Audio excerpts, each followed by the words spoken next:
Hey there, welcome. As a part of our physical therapy school curriculum, we have to spend 24 hours in a wheelchair with the hopes that we can somewhat simulate the life of a manual wheelchair user.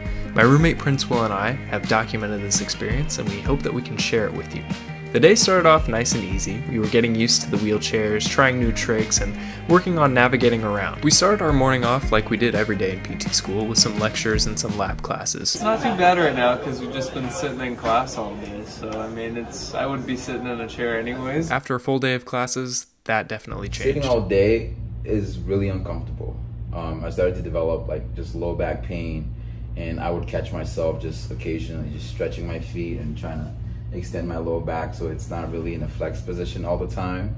Someone with, that can't use their legs properly can't really extend their knees. So that was something where I just kept reminding myself to bring it back, but it was just uncomfortable sitting like this all day. After this class, I'm gonna go to the gym.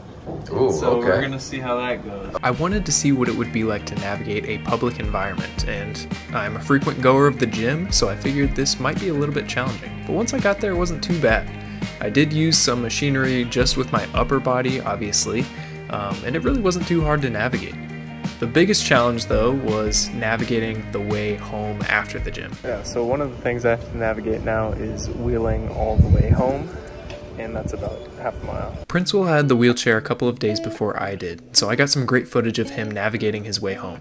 We ran into a couple of roadblocks along the way, which made it extra challenging, especially rolling through a construction area where there was dirt and gravel and everything in between. In addition to that, we had to take some sidewalks that were a little slanted, which made it extra challenging to navigate and to push. As you'll see here, Princewill really struggled on this part. It was very challenging. How do your arms feel? This arm is more sore than this one. Really? Yeah, I feel like I'm pushing with my right more because I'm angling this way, and I have to counteract the force by pushing with this one. Yeah. Even though it was very challenging, we were both very fortunate that we're in very good shape, and so we were able to wheel all the way home independently. However, there were even greater obstacles.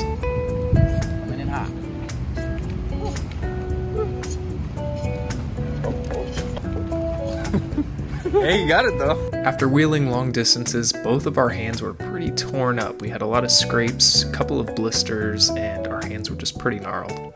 My shoulders are burning as hell right now.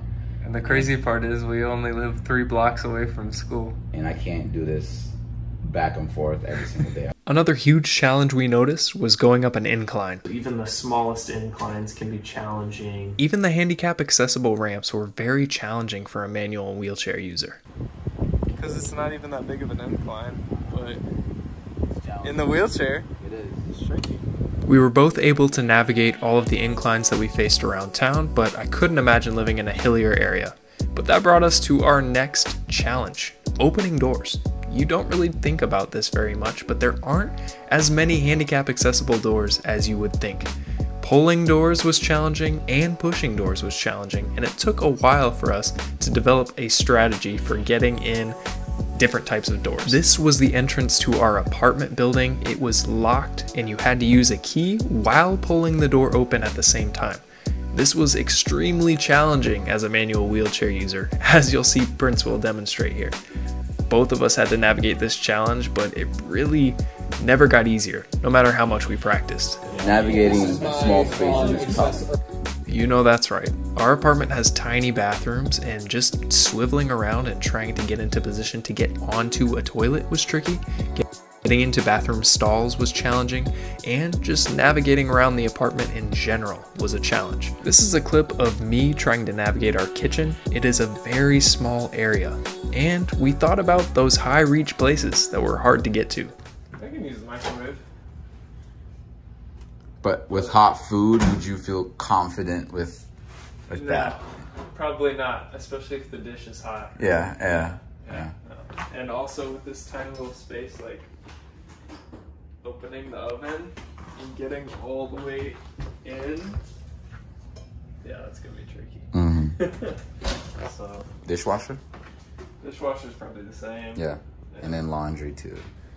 I wanted to challenge myself to transfer into our tub shower that we had. I ran into some of the same issues that I had with just not having enough space. There wasn't a lot of place to move my wheelchair to, and then transferring out of the wheelchair onto the ledge of the tub while simultaneously trying to push the wheelchair away so I had enough space to move my feet was an extraordinary challenge, but I was able to manage it. This activity seems very simple for somebody who can stand and walk and ambulate regularly, but simple activities like these take a very long amount of time. We also made sure to practice transferring to different surfaces, whether that be the couch, the bed, the car, anywhere that we could get out of our wheelchair. We tried it. Princewill and I both have very good upper body strength, but if we didn't, we might require an additional person to help us get out of our chair, and we might require the use of a slide board.